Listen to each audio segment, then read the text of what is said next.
Hello students, welcome to shiny max 10ஆம் வகுப்பு பயிற்சி 2.8ல 3வது கொஸ்டின் பார்க்கலாம். ஒரு பெருக்கு தொடர் வரிசையின் பொது விகிதம் 5. பொது விகிதம் அப்படின்னா ஆரோட மதிப்பு என்ன கொடுத்திருக்காங்க? 5. மற்றும் முதல் 6 உறுப்புகளின் கூடுதல் 46,872 எண்ணில். இப்போ முதல் 6 உறுப்புகளின் கூடுதல் கொடுத்திருக்காங்க, அதாவது S6. இதோட மதிப்பு என்ன கொடுத்திருக்காங்க? 46,872 கொடுத்திருக்காங்க. அதன் முதல் உறுப்பை காண்க. இப்ப என்ன கண்டுபிடிக்கணும்? ஏயோட மதிப்பு என்ன? இதை தான் கண்டுபிடிக்கணும். முதல் உறுப்பு அப்படின்னா ஏ தான். ஓகே, இங்கேயும் எஸ்என் ஃபார்முலா தான் யூஸ் பண்ண போறோம்.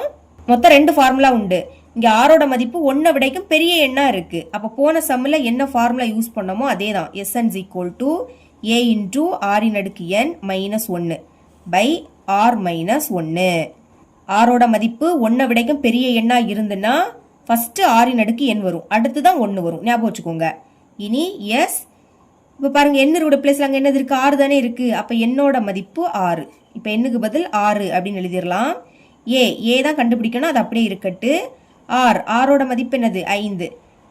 என்னோட மதிப்பு 6. அப்போ என்னுக்கு பதில் 6. இனி அந்த -1 பை ஆரோட மதிப்பு என்னது? 5. அடுத்து -1. S6 இதோட மதிப்பு என்னது? 46,872. எழுதிக்கலாம். 46,872 சமம் ஏ அப்படியே இருக்கட்டு.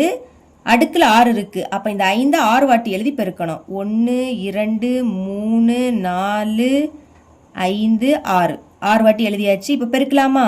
5 25 25 5 125. இப்போ 3 வாட்டி இருக்கக்கூடிய இந்த 5 பெருக்குனா 125 கிடைக்குது. அடுத்து 3 வாட்டி 5 இருக்கு, அதை பெருக்குனாலும் 125 தான் கிடைக்கும். இப்போ பெருக்கிருங்க. 5 25. அப்போ 5 பாக்கி 2, I2 10, 10 2 12. அப்போ 2 பாக்கி 1. இனி I1 5, அதுக்கு கூட 1 கூட்டினா 6. 5 10, 0 பாக்கி 1. 2 4, 4 கூட 1 கூட்டினா 5. அடுத்து 1 2. இனி 5 5, 2 2, 1 1. கூட்டுங்க. 5 2 6 5 11. 11க்கு கூட 5 கூட்டினா 16. 6 பாக்கி 1. 1 2 3, 3க்கு கூட 2 கூட்டினா 5. அடுத்து இந்த 1 அப்படியே வந்துடும். அப்போ பெருக்குனா என்ன கிடைக்குது? 15,625 கிடைக்குது. 5/6 அதோட மதிப்பை எழுதியாச்சு. இனி அங்கே -1 இருக்கு. பை 5லேருந்து 1 கழிச்சா 4ன்னு கிடைக்கும். இப்போ இந்த சைடு என்னது இருக்கு? 46,872. அது அப்படியே இருக்கட்டும். ஏ அப்படியே வந்துடும். பிராக்கெட்னா பெருக்கலும் போட்டுக்கலாம். இப்போ 15,625லேருந்து 1 கழிச்சா என்ன கிடைக்கும்? 15,624ன்னு கிடைக்கும். 5லேருந்து 1 கழிச்சா 4. பைக்கு கீழே 4 இருக்கு. இப்போ இது 4ஆம் எப்படி கேன்சல் ஆகும்? 1 4 4, 15ல் 4 3 வாட்டி இருக்கும். 3 4 12. இப்போ 15லேருந்து 12 கழிச்சா பாக்கி 3. இது இப்போ 36. அப்போ 9 4 36. இனி அடுத்து 2 இருக்கு. 2 4 விடைக்கு சின்ன நம்பர். அப்போ அடுத்த நம்பரையும் சேர்த்து எடுக்கணும். அதை சேர்த்து எடுக்கணும்னா 0 போட்டுட்டு தான் சேர்த்து எடுக்கணும். இதை மறக்கக்கூடாது. 24ல் 4 6 வாட்டி இருக்கும். 6 4 24. இதுக்கு மேலே கேன்சல் பண்ண முடியாது.